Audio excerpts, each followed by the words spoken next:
if everything you believe about pleasure is a lie? What if the very thing you think brings you joy is actually stealing your power, your presence, your ability to be truly satisfied with life?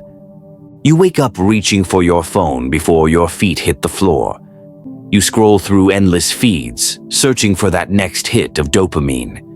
You eat not because you're hungry, but because you're empty in ways food can never fill. You binge-watch shows to quiet the thoughts you're afraid to hear. You seek pleasure constantly, yet satisfaction remains elusive. Carl Jung understood something that modern society has forgotten. The relentless pursuit of pleasure isn't making you happy. It's making you weak. It's turning you into a psychological slave, dependent on external stimulation to feel alive, unable to tolerate the very silence where your authentic self resides. Today, we're going to expose the dark psychology behind pleasure-seeking and reveal how what you think is enjoyment is actually avoidance. Jung warned that when we use pleasure to escape ourselves, we lose ourselves entirely. And once you see this pattern, you'll never look at your cravings the same way again. If you've ever felt that strange emptiness after getting what you thought you wanted, if you've noticed that each pleasure requires more intensity to satisfy you, if you're tired of being controlled by your appetites, then you're ready for this truth. The psychology of pleasure addiction. Let's start with an uncomfortable reality. Most of what you call pleasure isn't pleasure at all. It's psychological medication. Jung understood that humans have an extraordinary capacity for self-deception, and nowhere is this more evident than in how we rationalize our compulsive behaviors. Think about your last pleasurable experience. Was it truly enjoyable, or was it just a temporary escape from discomfort? Jung observed that people rarely seek pleasure for its own sake. They seek it to avoid psychological pain, boredom, anxiety, or the confrontation with their own inner emptiness. This creates what Jung called a neurotic cycle. You feel uncomfortable emotions, loneliness, anxiety, meaninglessness, and instead of examining these feelings, you immediately reach for pleasure to make them go away. The phone, the food, the shopping, the substances, the casual encounters, all become tools of avoidance rather than genuine enjoyment. But here's what's insidious about this pattern. Each time you use pleasure to avoid psychological discomfort, you're training your nervous system to become more sensitive to that discomfort. You're essentially telling your psyche that these feelings are unbearable and must be escaped immediately. Jung called this the inflation of the pleasure principle. When pleasure becomes your primary coping mechanism, you lose your capacity to tolerate any form of psychological tension. You become emotionally fragile, unable to sit with difficult feelings, unable to delay gratification, unable to find satisfaction in simple presence. The irony is profound. The more you chase pleasure, the less pleasurable life becomes. Your tolerance increases, requiring more intense stimulation to achieve the same effect. Meanwhile, your capacity for genuine contentment, the kind that comes from within, atrophies from disuse. Jung warned that this pleasure-seeking often masks what he called the problem of meaninglessness. When life lacks deeper purpose, when you're disconnected from your authentic self, when you haven't developed a meaningful relationship with your own psyche, pleasure becomes a substitute for the profound satisfaction that comes from psychological wholeness. The shadow of immediate gratification. Now let's examine how instant gratification creates what Jung would recognize as shadow possession, where unconscious impulses control your behavior without your awareness. Every time you choose immediate pleasure over long-term satisfaction, you're not just making a simple preference. You're rewiring your brain to prioritize short-term relief over long-term growth. Jung understood that this creates a split in the personality, the conscious ego that wants to grow and develop, and the unconscious shadow that demands immediate satisfaction. This shadow of instant gratification is incredibly seductive because it promises to solve your problems quickly and easily. Feeling lonely? Swipe through dating apps. Feeling anxious? Scroll through social media. Feeling empty? Buy something. Feeling disconnected? Binge watch a series. But Jung would point out that each of these solutions is actually a form of psychological bypassing, avoiding the real work of development that would actually address the underlying issues. The loneliness isn't solved by temporary connection. It's solved by developing a genuine relationship with yourself.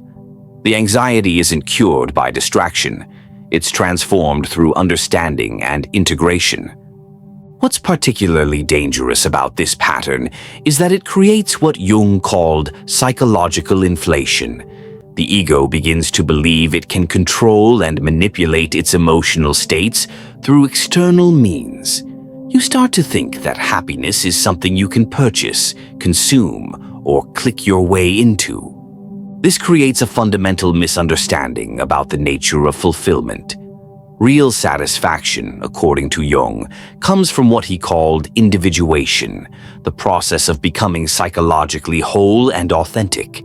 This process is often uncomfortable, requires patience, and can't be rushed or bypassed through pleasure-seeking. The shadow of instant gratification also manifests in what Jung would recognize as possession by the pleasure complex. You become identified with your desires rather than seeing them as temporary psychological phenomena. Instead of observing your cravings with curiosity, you become them. Instead of choosing your responses, you're compulsively driven by them. Jung emphasized that consciousness requires the ability to stand apart from your impulses and observe them. But when you're possessed by the pleasure complex, this observing ego is overwhelmed by the intensity of immediate desire.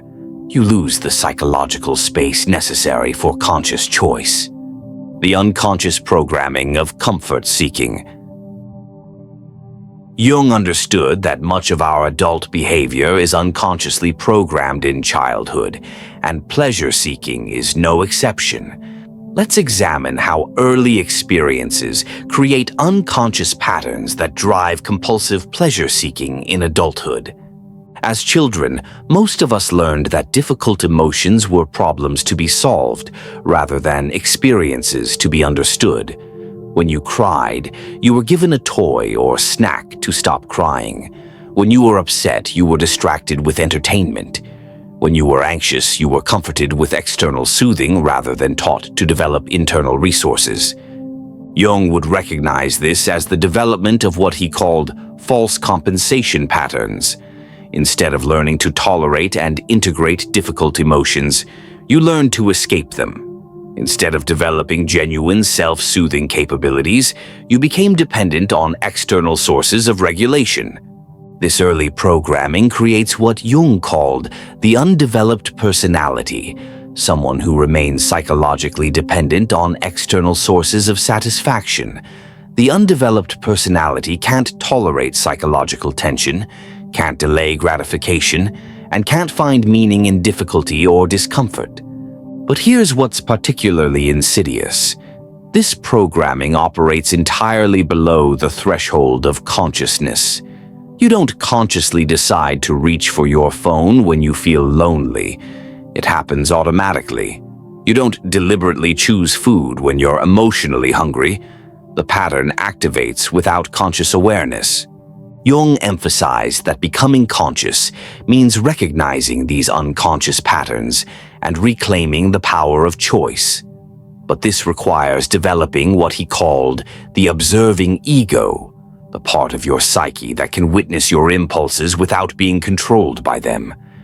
The unconscious programming of comfort-seeking also creates what Jung would call psychological addiction, not just to substances, but to the entire lifestyle of constant stimulation and immediate gratification. You become addicted to the state of being entertained, distracted, and externally regulated. This psychological addiction is particularly dangerous because it masquerades as normal behavior in modern society. Everyone is constantly seeking pleasure. Everyone is always entertained. Everyone expects immediate satisfaction. But Jung would point out that what's normal isn't necessarily healthy, and what's socially acceptable isn't necessarily psychologically sound. The false self built on pleasure.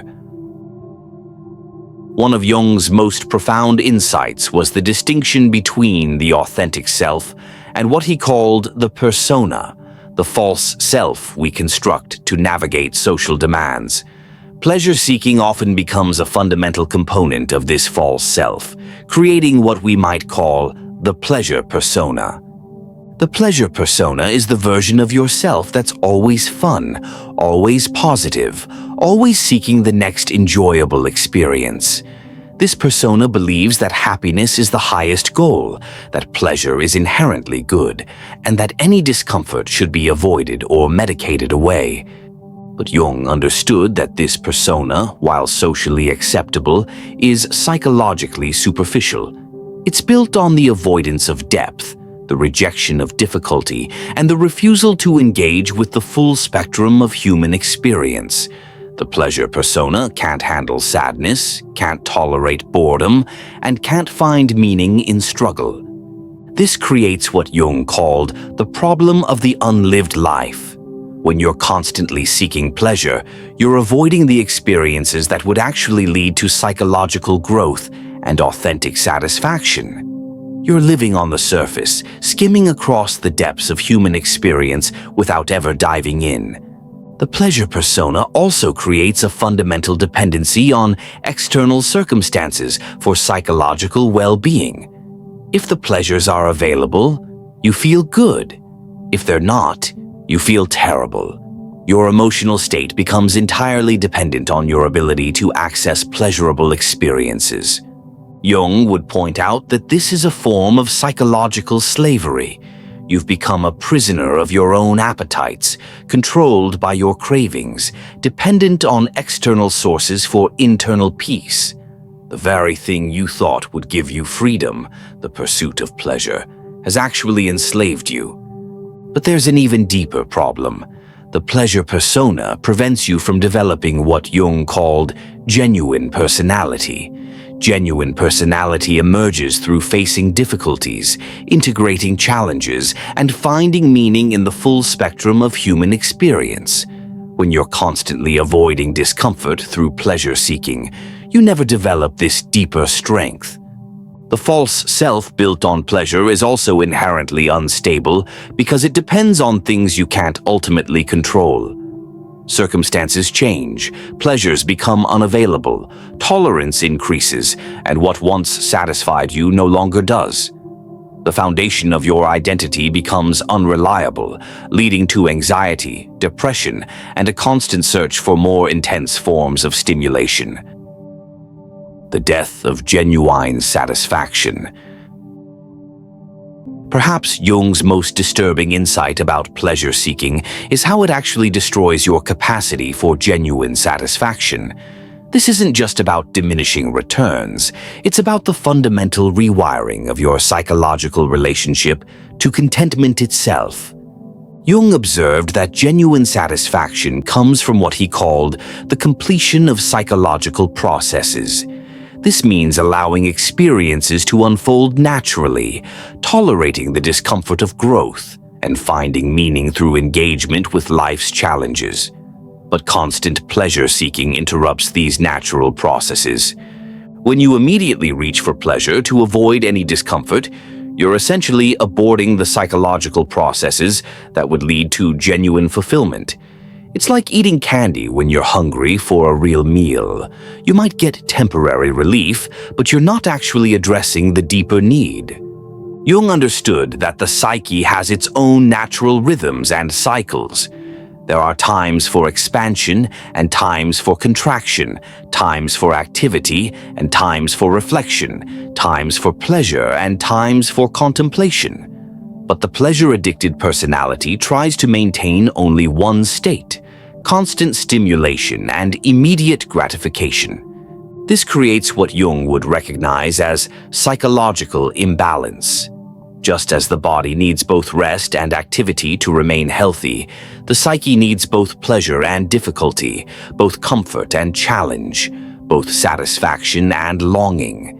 When you try to eliminate one half of this natural cycle, the entire system becomes unstable. The death of genuine satisfaction also manifests in what Jung called the inflation of desires. When you constantly indulge your impulses, they don't become satisfied, they become stronger. The person who can't tolerate boredom becomes more easily bored. The person who can't sit with loneliness becomes more desperately lonely. The person who medicates anxiety with pleasure becomes more anxious. Jung would point out that this is because these difficult emotions aren't actually problems to be solved. They're information to be understood. Boredom might be telling you that your life lacks meaningful engagement. Loneliness might be indicating that you need deeper connection or a better relationship with yourself. Anxiety might be pointing toward growth opportunities you've been avoiding. But when you immediately escape these feelings through pleasure-seeking, you never receive their messages.